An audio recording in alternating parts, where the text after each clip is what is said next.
رسول اللہ صلی اللہ علیہ وآلہ وسلم نے مسلمانوں کو یہ بات سمجھائی، لوگوں میں نے اس سے بڑھ کر فتنہ کوئی نہیں چھوڑا جتنا عورتوں کے متعلق فتنہ ہے، اس لیے اس فتنے سے بچ جانا، اور یہ فتنہ اختلاط کی وجہ سے ہی ہو سکتا ہے۔ رسول اللہ صلی اللہ علیہ وسلم نے فرمایا یہ دنیا بڑی ہی حلوہ ہے، دیکھنے میں خضرہ ہے اور چکھنے میں بڑی ہی مزیدار لگتی ہے، بڑی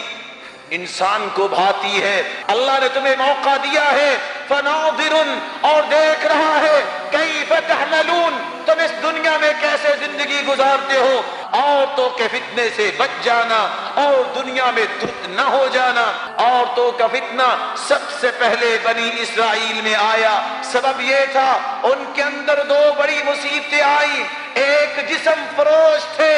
اور ایک اپنے آپ کو اللہ کے احکامات کے پابند نہیں بناتے تھے۔ رسول اللہ صلی اللہ علیہ وآلہ وسلم فرماتے ہیں کہ رسول اللہ صلی اللہ علیہ وسلم نے فرمایا ایما امرأۃ استعطرت، جو عورت خوشبو لگاتی ہے، فمرت علی قوم، کسی قوم کے پاس سے گزرتی ہے، لیجدوا ریحھا فہی زانیہ، اور اگر قوم کو اس کی خوشبو پہنچ جاتی ہے تو یہ بدکار عورت کی نشانی ہے۔ آج کی مسلمان عورت بھی اختلاط سے بچتی نہیں، بلکہ لمبی ایڑی پہننے میں ہار محسوس نہیں کرتی، موضع سمجھتی ہے، ڈیزائن سمجھتی ہے، اور خوشبو لگا کے بازاروں میں نکلنا، جب بازاروں سے گزرتی اپنی انگوٹھی کو بھی حرکت دیتی تاکہ خوشبو پہنچے لوگوں کو، اور اس کا قد بھی اونچا ہو چکا تھا۔ فسموها فتنہ، بنی اسرائیل نے اس عورت کا نام فتنہ رکھ دیا۔